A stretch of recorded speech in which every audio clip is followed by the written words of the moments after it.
This is the Beyond the Prophy podcast, the podcast that empowers you and inspires you to seek career excellence while pursuing your passion. And I'm your host, Jasmine Haley.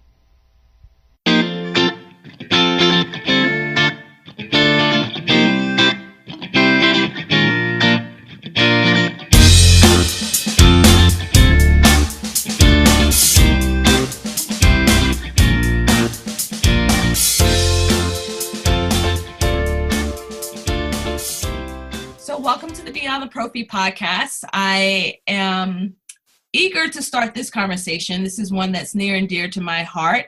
For the month of February is Black History Month, and we also know it's the National Children's Health Month, and there's so many things that are a huge priority in many dental professionals' lives, especially when it comes to increasing public health. But for me, as a fellow podcaster, influencer, speaker, one big aspect of my life is my culture.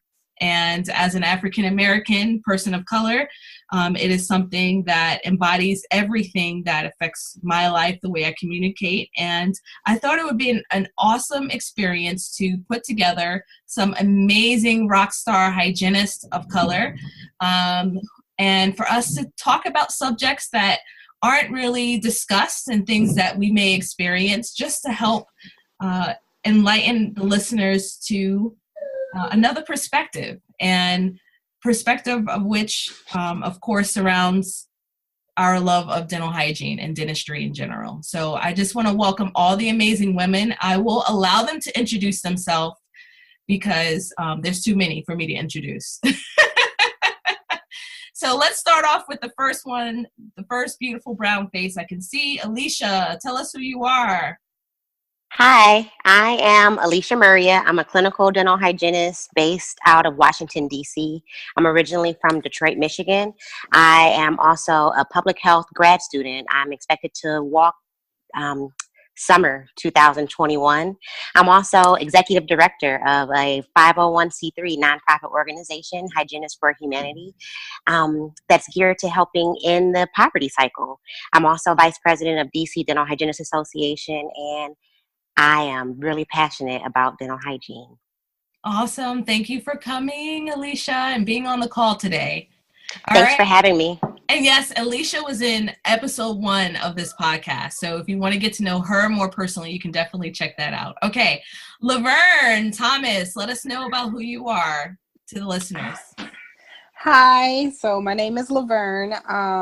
I've been a practicing dental hygienist for a little bit over 9 years.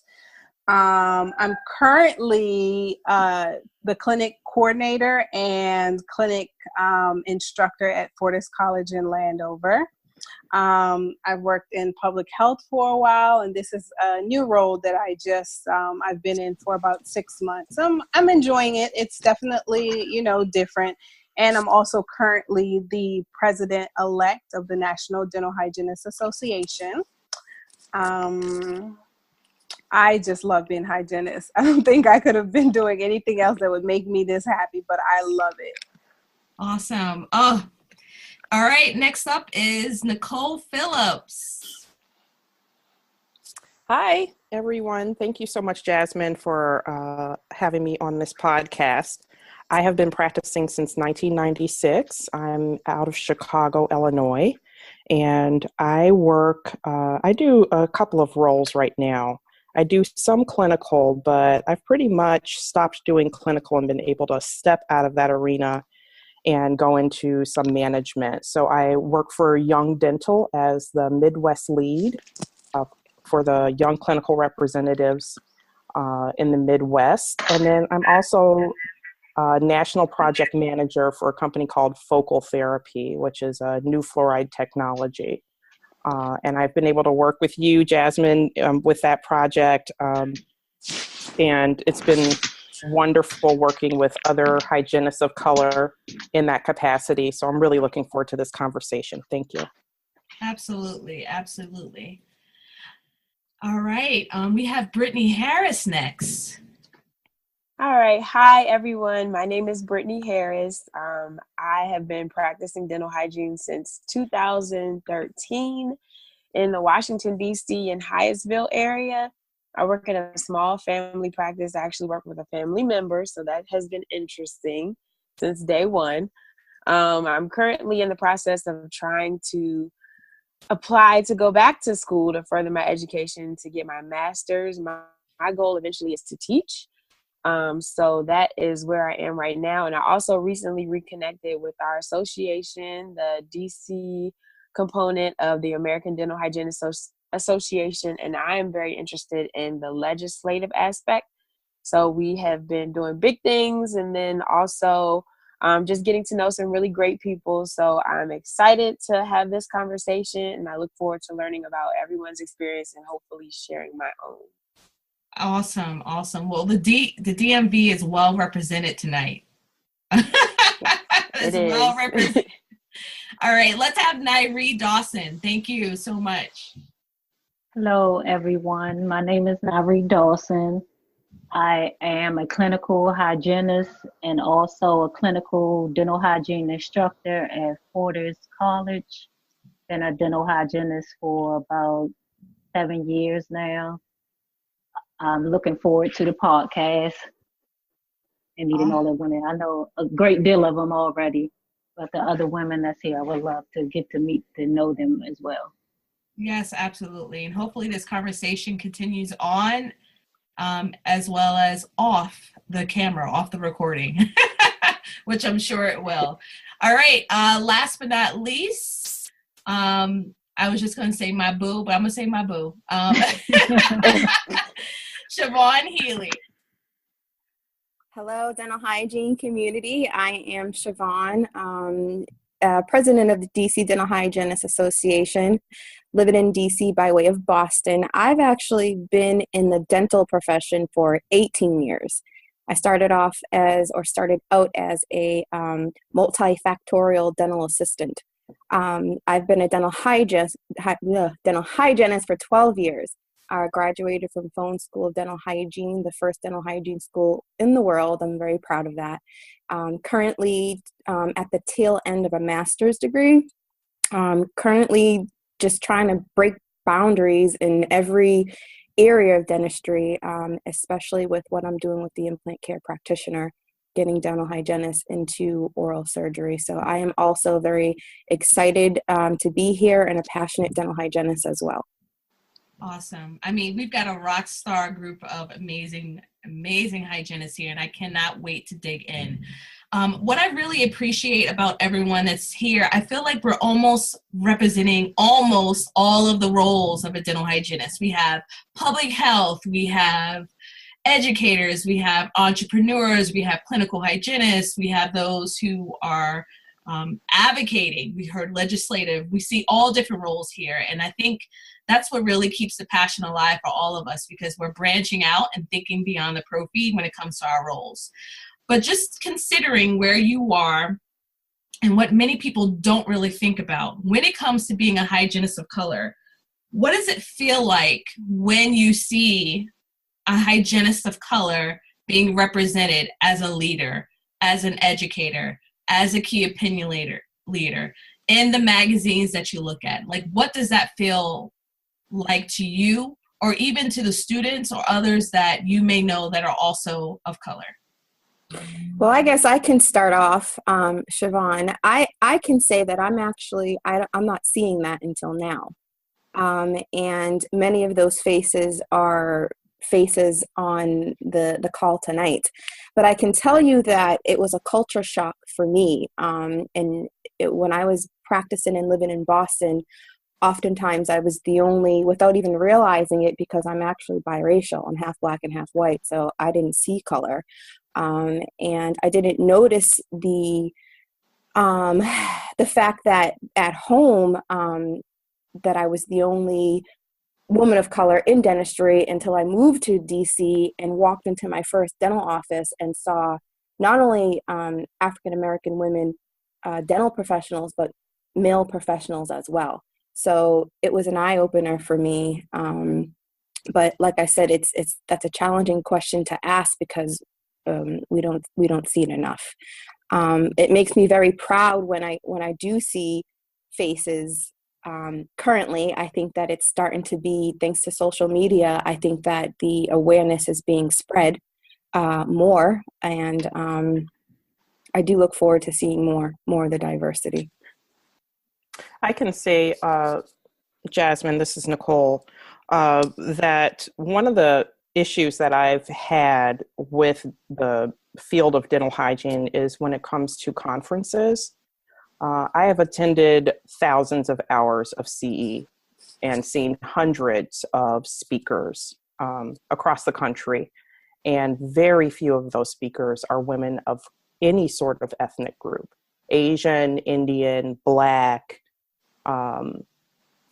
South Pacific, nothing. So now that more and more people like yourself, especially Jasmine, starting this Beyond the Prophy conference, where we see a Black face taking the lead in dental education at conferences, that is a big deal, at least for me, because it over the years, over the last 22 years, it's been kind of really a drag to go to these conferences and not see myself or any ethnic group represented as far as speakers are concerned.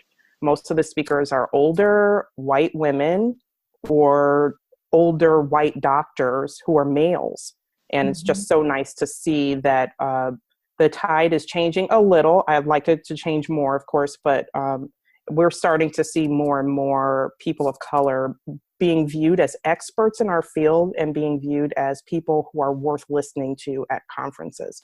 So it's a big deal. I think that it's great, but it really has an impact, I think, on any person of color when they walk into a room full of 500 people and they don't see anyone that looks like them. One of the comments that I received on the Mom Jenna's Safe Place for Mom Jenna's Facebook group really took me aback, because the person that was trying to gain access into the group actually wrote and said, "I saw your face," and I'm not saying it verbatim, but she was like, "I saw your face and I saw what you're doing in your career, and it just gave me hope." And I was just like, what? I just feel like, I barely get any downloads on the podcast. And I'm just hoping people are watching and listening and sometimes also feel like, man, what am I doing this for? Because when we get to the next question that I have for you, there are some ugly truths that are out there that unfortunately we may see in our industry or even with the patients that we treat. But for me, seeing someone of an ethnic background, it doesn't have to be someone that's African American, just like Nicole said, someone that is Asian, someone that's Hispanic, whatever background, as long as there's some diversity, I feel that it can help so many people who are holding back, who don't feel like they have a voice. True. Very, very true. And to speak on that, as you all know, or as I've said before, currently I am the president-elect of the National Dental Hygienists Association. Now, this association is a minority association, and every year when we have our conference, I have enjoyed it for 9 years since I've been a hygienist. I've been a part of this association because I get to see people like me every time I go. But all of our speakers have always been, not anyone that looks like me. So, in the next year, we're going to be in DC, and I'm hoping, since next year I'll be president, I want all the speakers to look like me, or at least a majority of the speakers to look like me. Like, I think we need to change. And the problem about all of that is sponsorship and everything like that. They're not, it's not like ADHA at all. They're not running to give us money, so we're working hard every year to increase our membership, and a lot of people really don't know about the NDHA. So we're just trying to let everyone know, hey, we're here. If you want to see people that look like you, we're here. We've been here, and we're going to be here. You know what I mean? So it's definitely been a challenge, because every year, like the last 2 years I planned it, and I haven't been able to get a lot of African American speakers, and it's because they're not a lot available. And then getting sponsorship isn't easy, but they're not, like I said, they're not throwing the money at us. We're literally begging for it, and we're a volunteer organization, so everyone's volunteering their time. But I'm just hoping that things are going to change. So I'm hoping next year, once our convention comes around in DC, we get to see faces that look like us. Mm-hmm, mm-hmm. When you are in an area and you may be the only person, and then you catch the eye of just one person that looks similar to you, and you do that, how you doing? It does make you feel like, okay, I'm okay. But I love that you mentioned that about the NEHA. I actually do want to talk about that towards the end, because I had a very interesting conversation today with a young lady that is in school right now. So just going back to that same question again, does anyone else want to share how it makes them feel, or why you think it's important for us to have that diversity when it comes to seeing the leaders in our organization, seeing KOLs, key opinion leaders, seeing speakers, seeing writers who come from our background? I'd like to speak to that, Jasmine. This is Alicia. As a public health advocate, I think that seeing diversity in leadership is very important, because what we know is a lot of ethnic minorities are the larger part of oral health disparities. So if we have more diversity in leadership, I believe it would trickle down and we'd see less oral health disparities. We had more people to advocate for those who look like themselves. I actually went to a predominantly African-American dental hygiene school in Detroit, Michigan, Wayne County Community College. And through that education, I was introduced to Wolverine Dental Hygienists Society. And that is a component of the National Dental Hygienists Association. And it was, to me, like the Olympics of dental hygiene, because all of the women there were leaders in, clinical hygiene and education. But it was a shock to me the very first time I went to the American Dental Hygienists Association's conference, because I looked around and I didn't see any attendees that looked like me, let alone, presenters or educators. So it makes me feel really happy to see diversity, and it's more so makes me happy because it makes me feel as though we're going to have more people to advocate for public health and ethnic minorities.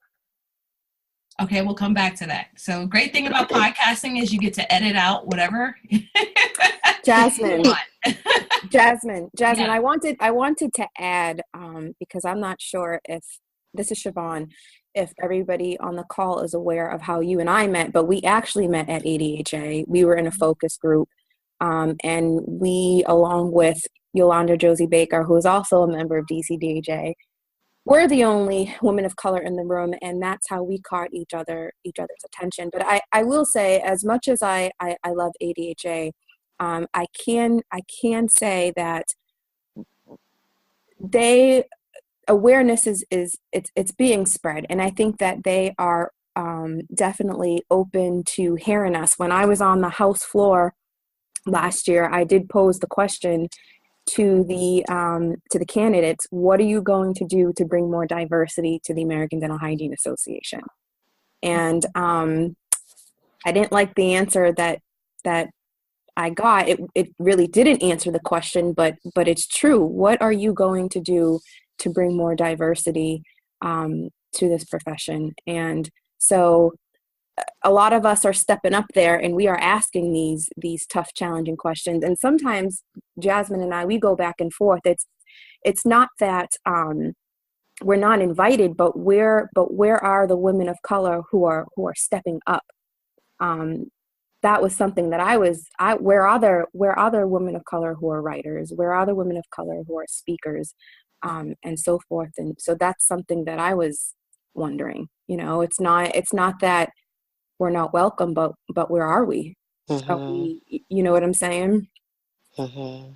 I think to break boundaries or those barriers that that may be existing, and to many they're invisible, it takes a huge amount of courage.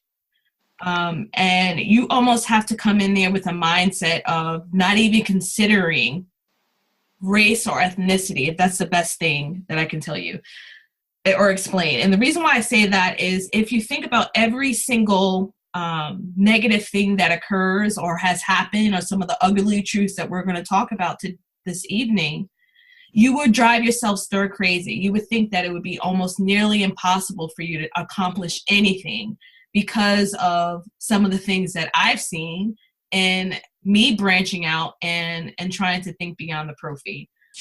It does require you to develop a mindset of courage, but one of positivity, acknowledgement that some of the barriers do exist, no matter how many times you think that people are open to it, and just keep pushing forward, understanding what your purpose and your passion is. Let me ask this question because I feel like we're skirting around it a little bit, and get to it. Yeah, let's get to it. Yeah. So what are the ugly truths that hygienists of color have to face? What are they? And tell from your personal experience. From my personal experience, Jasmine, I feel as though I have to show up and be extraordinary when I show up, because people are expecting the least from me.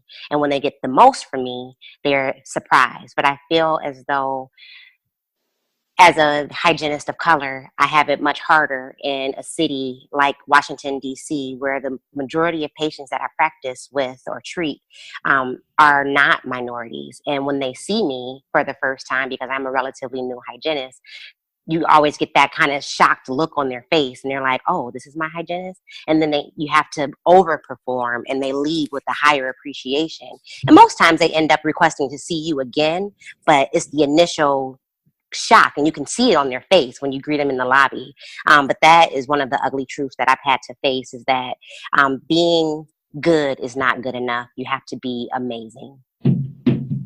This is Brittany. I would love to piggyback on that story. So the year that I graduated from hygiene school, I worked at several different offices just to get a feel for the type of environment that I wanted to work in. So I actually worked at an office in Bethesda, in a very affluent area.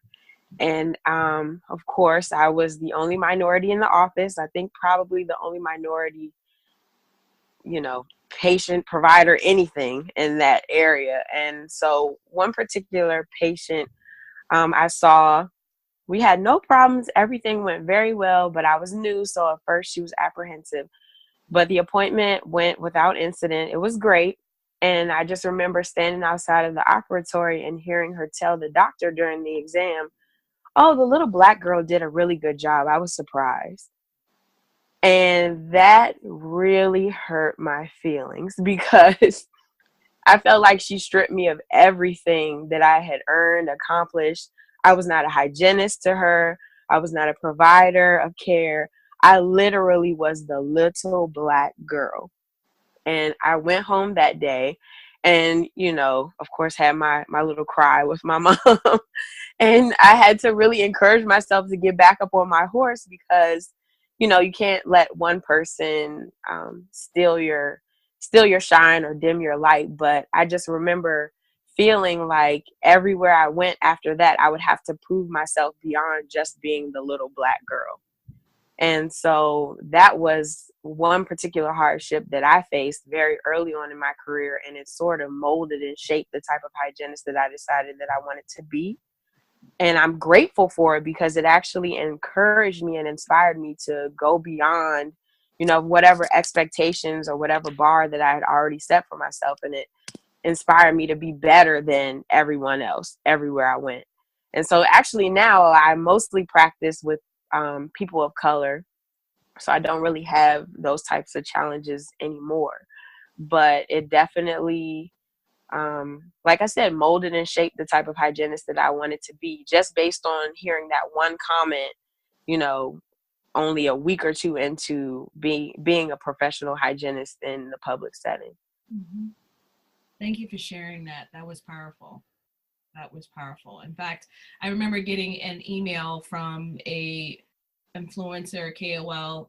She is white, and she said, "Hey, I need help because I was approached by a young woman who had a patient treat her just like how Brittany did, and she wanted to write about it, but she just wasn't sure how to go about and share her feelings."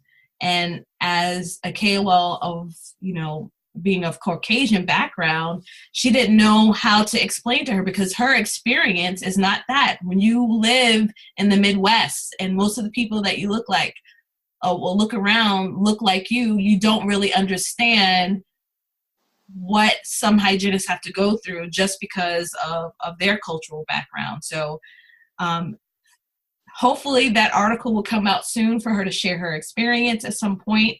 But what Brittany and Alicia have stated is so real. It's so real.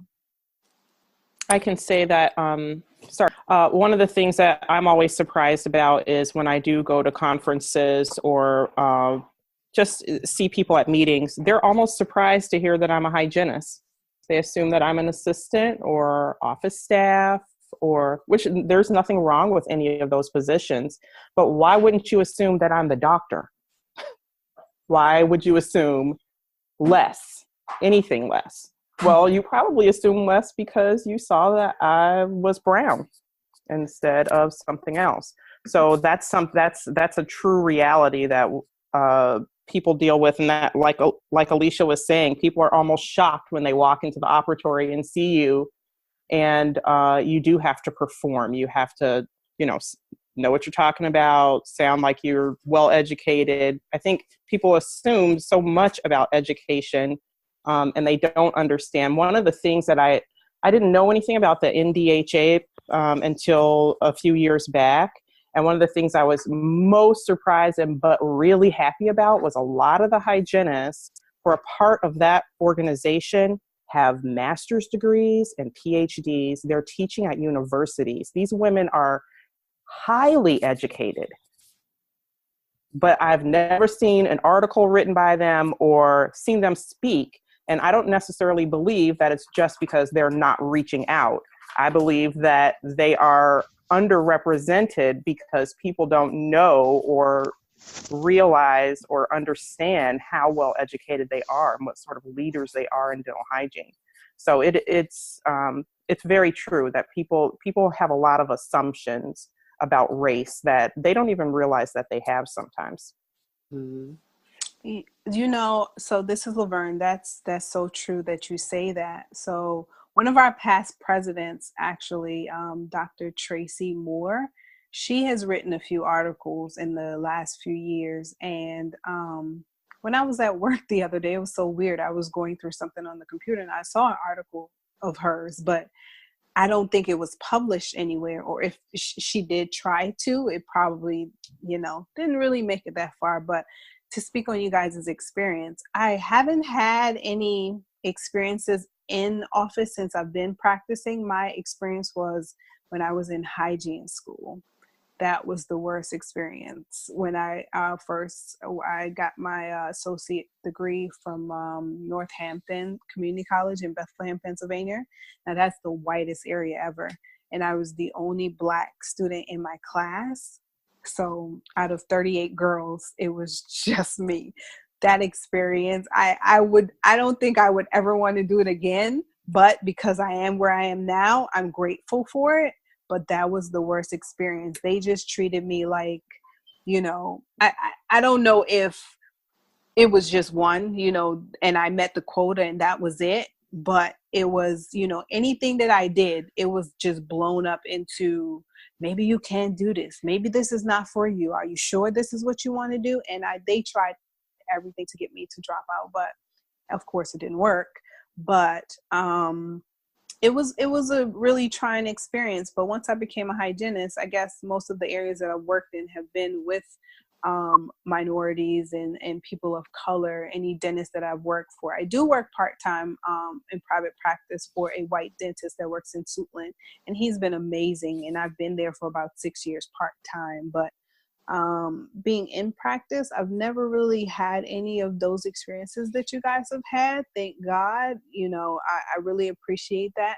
I think it's just the age thing. They look at me and they're like, oh, you're too young to be a hygienist, or you're too young to have, you probably have just been doing this for a year. So that's the only thing I've experienced in office.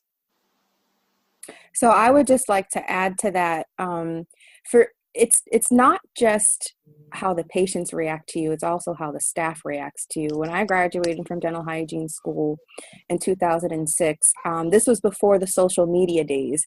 So it was old school. I looked in the newspaper. There was a want ad by a periodontist who was looking for a dental hygienist.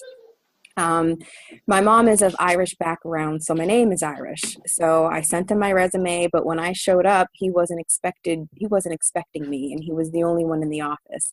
Well, lo and behold, he did end up hiring me, and it was great. I worked with 3 other Caucasian dental hygienists, but they had pulled me aside one day and they told me that before he decided to hire me, he had to let them know that I was a colored girl. And I was just like, colored girl? Wow. This is 2006.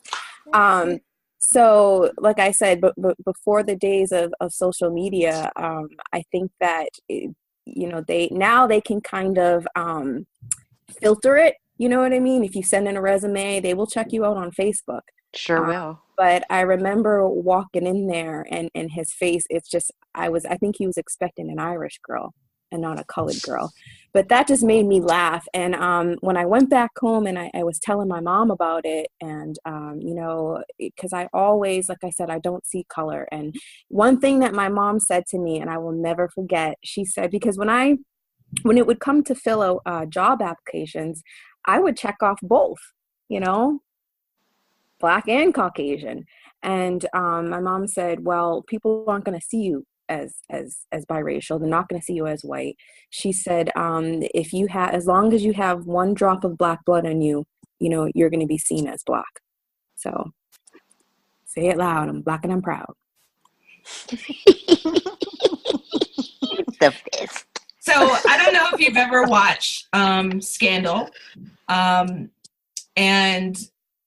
this is a good reference, guys, okay? Wait for it. But Kerry Washington's father was talking to her, and he said to her, you have to walk twice as hard.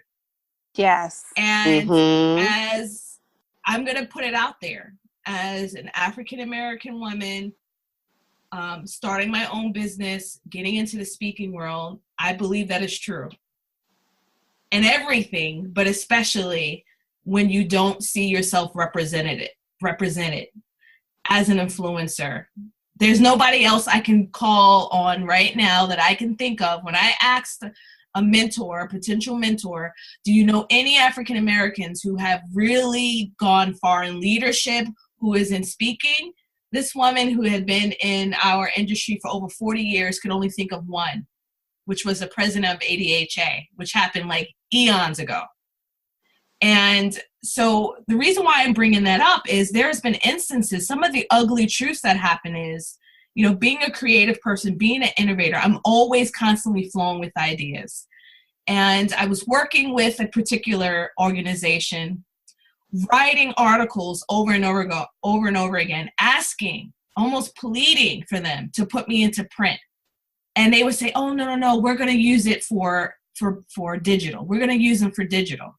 I wrote for them for an extended period of time. We're not talking about 1 or 2 articles. This is several articles. They would never put me in print.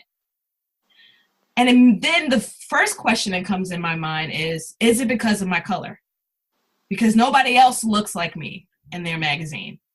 The second thing that makes me think of this is I was writing for an organization, and I was writing this piece about trying to think outside the box or what have you. And they explained to me that it's not working. This is not a good topic. This is not going to work for us. But we want you to continue writing, these other things that you're doing, but don't write on this topic. Literally 1 or 2 months later, they have another writer essentially writing what I was writing, but of a different ethnicity that represents the majority. So, you know, you want to believe in all instances that you're putting out your all, you're giving your quality, and you can't help but think, could this possibly be because I don't represent the majority? Where essentially what I'm saying is just as valuable, and even more so as far as quality, just as good as the other products that are being put out. So that's just my take on it. I do feel like you have to work twice as hard. And it's something that I often have to bury and not reflect on too much, because if I did, I would allow it to stop me from pursuing the goals that I've been setting forth for myself. And it's interesting that you have, because I've had that experience with that same publication. And it's funny because if you go to their conference, that is the most diverse conference that I've ever been to. Mm-hmm. So it's like their following is diverse, but what they're putting out there is only representing, you know, one area of the type of hygienist. Yeah, when you look at our Alicia just posted a statistic. It's over 80% Caucasian. Asians are the second most common ethnicity in dental hygiene. I think that's what Alicia was referring to. But when you look at that, it just makes you wonder why. And that's why I asked the first question about what does it feel like when we see someone that represents a different culture or some diversity in the leaders. It just makes you wonder, like, why isn't there more representation? What's the hang up? Because just on this call right here are some amazing, how many of us are in there? 7, 8? I mean, just amazing hygienists that are on this call. We're all highly intelligent. We all have something to offer. We all have our strengths. And it needs to be celebrated more. So I just want to celebrate you guys, you know, just say y'all the bomb. Thanks, Jasmine. Can I speak to that as far as representation in professional hygienists? I honestly wanted to get into dentistry to be a dentist. I didn't know that dental hygiene was a career option because no one ever came to my elementary, middle, or high school on career day to tell me that dental hygiene was a viable career that, you know, yields endless, you know, rewards.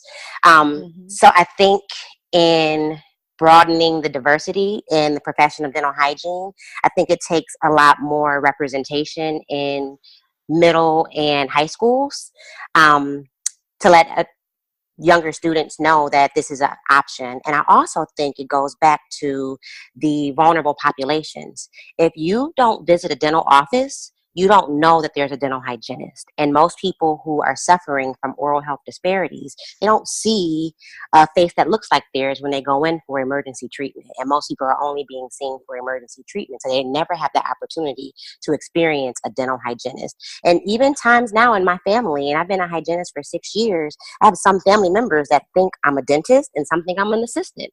No one would ever say Alicia's a dental hygienist, and my letters behind my name say RDH, but they still think I'm a dentist or an assistant.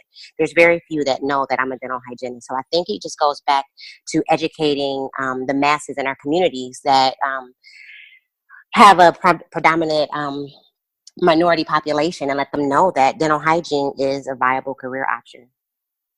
I do a lot of career days. Now, I go back to my old high school. I go back to my elementary school because my story is a lot like Alicia's. I thought I wanted to be a dentist, so I got my bachelor's before I even became a dental hygienist. And I didn't know what a dental hygienist was either until really I started to pursue, you know, like thinking, okay, maybe I want to be a dentist. So I realized that a lot of us don't realize what we do, and we do need to have more exposure, definitely. Let me ask you this. How can we support the new student hygienists of color And when I reference listeners of color, I'm talking about all ethnic backgrounds. We definitely certainly don't want to miss the fact that we support all hygienists. We're all amongst this sisterhood of dental hygiene, but there are some unique experiences culturally speaking. So what could we do to support that new student, to help them realize that there is more out there than what they're receiving? Alicia pointed out something as far as getting the ones who are currently in elementary school, middle school, high school. Yes, I think that's very, very important, because I came from a disadvantaged background and had no idea what roles were present. I had to learn that over time. But let's talk about those who are actually in dental hygiene school or have recently graduated. What can we do to support them more and help them to appreciate the opportunities that are out there? This is Brittany. That actually speaks to one of my personal long-term goals. So one of the things that I think that we can do is just be more present in academia. So be the professors, be the people that are on the admissions boards, be the directors of the programs that are admitting, and then admitting and then also grooming the future dental hygienists. I know with my program specifically, and a lot of other programs that have been mentioned already, being a brown girl, there were maybe 3 of us in a class of 30 or 40. And in my particular program, I had the opportunity to serve on the admissions committee for one of the incoming classes. And I noticed the potential candidates and, my personal perspective of each candidate and what I thought they were capable of. And then, my peers and then the directors of the program, I noticed a huge difference in what they considered to be prospective candidates. Yeah. So, people that I thought were absolutely amazing, they didn't even give them a chance. And vice versa, people that I thought were probably not going to make it through the first semester, they thought that they were stellar. They wanted to give them awards and scholarships before they even actually got into the program. So there's definitely a huge difference in the perspective of students that are even being admitted into the program based on who is already there admitting them. So I think that we should definitely play a role in who is becoming the next hygienist, who is shaping their experience while they're in school. Being able to have someone on your faculty that looks like you, that makes a huge difference in, how confident you are, how you feel. Like Laverne said, if the people around you are telling you you can't do it, you probably are going to think for a few days that you cannot. But if someone is there telling you that you can, it's going to make a huge difference in the type of provider that you become. So just being more present in education, I think will make a huge difference. And that's definitely something that I'm trying to do in the future. I love that. Yes. I love that. The only way we're going to make change is getting those leadership roles. That's very true. And I agree with Brittany. I had that same exact experience, being on a committee for a year and seeing the candidates that came in. And I was really shocked by the comments that were made. And I'm like, you guys know I'm still here, right? And I'm hearing this, right? It was, I mean, it still shocks me to today when I think about it. It's amazing. It's just crazy. But currently I'm doing the same thing on, making those decisions or helping to make those decisions. And I still see the same thing. I still see it. Mm. So let's talk about NDHA. Let's talk about that. This is getting towards the end of our discussion tonight, but today I actually had the benefit. I decided to get out the house a little bit and work on the Colgate van today, which was pretty cool. And awesome. I met a beautiful, beautiful hygienist, just happened to be of color.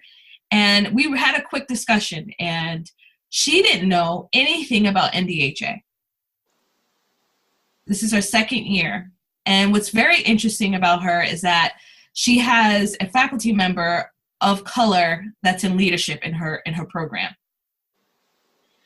And I'm like, man, this is tough. You know, one of the things that I do in public health is go over organizations and talk about the ones that are out there, including the NDHA. But you find many programs out there that don't reference it at all, such as the schools that I went to. Right. It was only ADHA, which is why I got out and was only ADHA. And I remember one time this hygienist asked me, I was at Temple University, and she said, "What are you a member of?" And I said, "Oh, I'm a member of the ADHA." And she said, "Okay, so what about the NDHA, basically? You know, what are you doing to support that?" And I was dumb. I didn't have an answer for her because I was never educated on that. And so I think it's important for people to understand that at one time, hygienists of color could not be a part of the American Dental Hygienists Association, which is why the NDHA was created. And so it's not encouraging separation, but what it is that it is still maintaining the legacy of an organization that was meant for supporting hygienists, all hygienists that weren't initially included. And so I definitely don't want to say that there's anything negative I want to say about ADHA, because a lot of where I am today is because of the support they've given me in my career. But I do think it's important for us to not forget the importance of NDHA. So how can we do that? How can we really stress that effort? And why is it important for us to still support that organization? So this is Laverne. I'm glad you said that, because you said exactly what I was going to mention about why the organization was originally started. And that was the exact reason the organization was started, you know. So Ernestine Gates, she started this organization in Missouri. And because she just wanted to get the hygienists, the minority hygienists together so they can feel like they had something that they can, you know, come together and talk about as well. And currently, that's one of our main things that we're focused on, especially this year, is growing our membership. And we also discuss, you know, you go to hygiene school and what do you see? ADHA, SADA. You don't see NDHA. A lot of students don't know NDHA exists. So that's our goal currently, to increase our membership and just let everyone know that we're here. Yes, I agree with you, Jasmine. This is not about separation, but our association is here. It's been here, and it's been here, you know, because we weren't allowed to be a part of ADHA. And for myself, I think it's really, really important for us to understand that we have to support each other, because if we don't, our organization is going to get to a point where we may not exist anymore.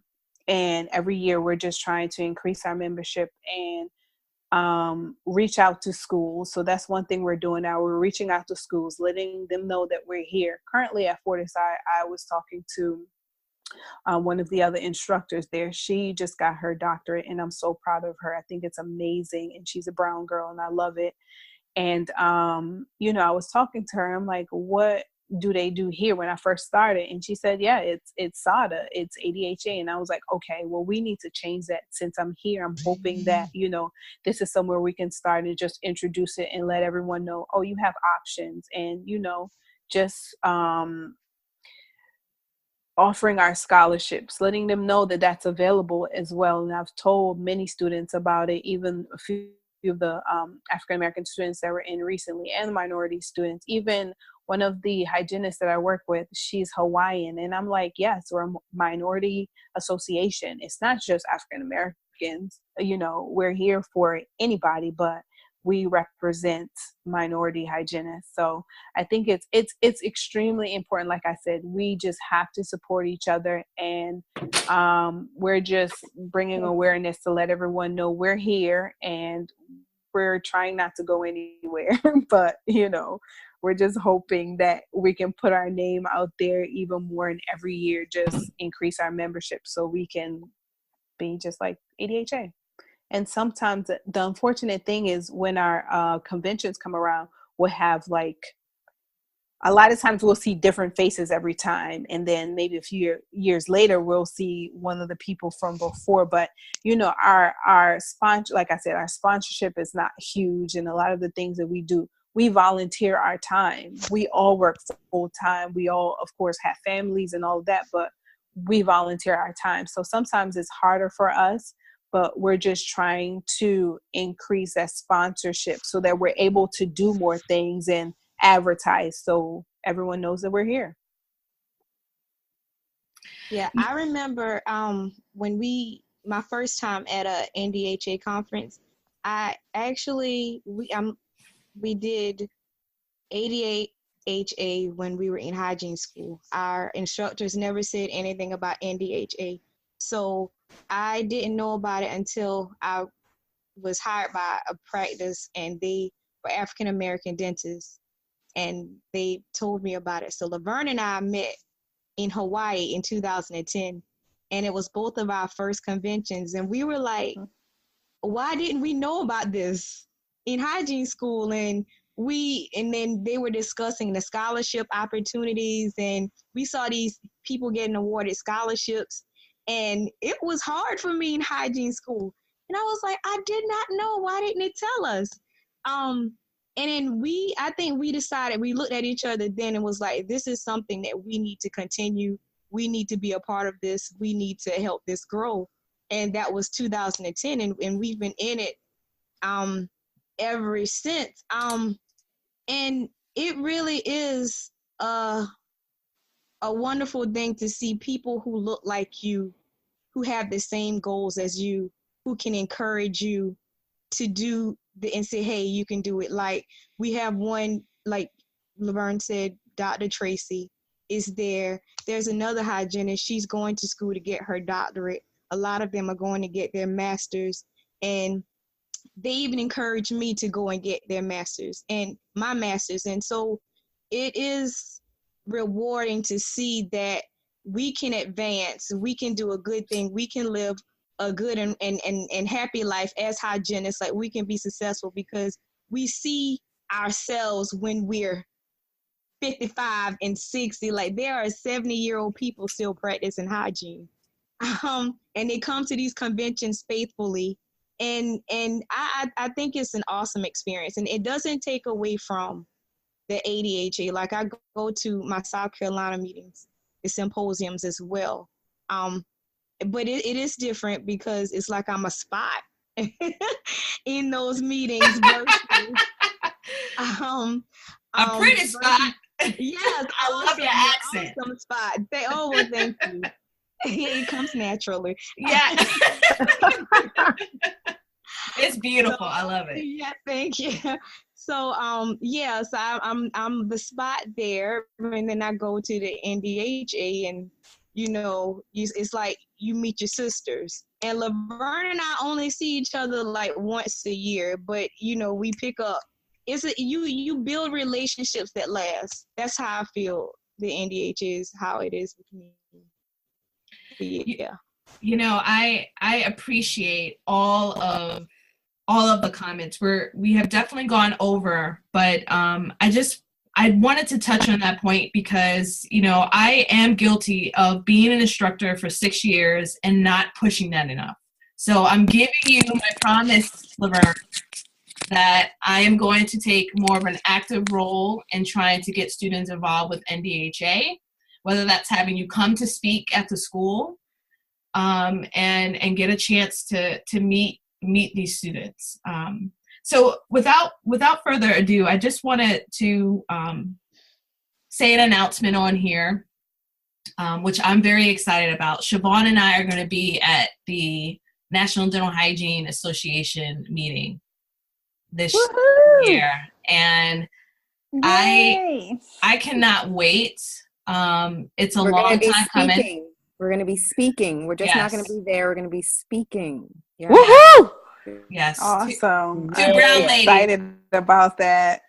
I know. It's gonna be amazing, and we're gonna tear it down. We're gonna just, they're gonna be out their seats like this, like, oh my goodness, I am excited to hear that, and I will be front and center at both lectures. I am looking forward to it. Absolutely. And I'm hoping that when DC comes around and it's my presidency, I can have you guys again as well. Yes, without a doubt, without a doubt. So I think this is a beautiful relationship starting and a beautiful conversation we've had.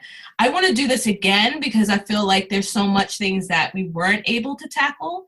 But I cannot thank you enough for taking the time and sharing and being vulnerable, because it's not an easy thing to say out loud like this on a platform like this and really talk about some of the things that have been challenging. But what I hope is that there'll be some pearls taken from those who are listening, especially some decision makers that are out there, to consider about leading with more of a diverse voice in our industry.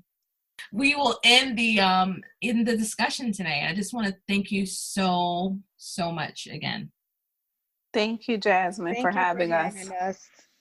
Thank you. And here we come, NDHA. You better get ready for us. Oh, we're ready. All right.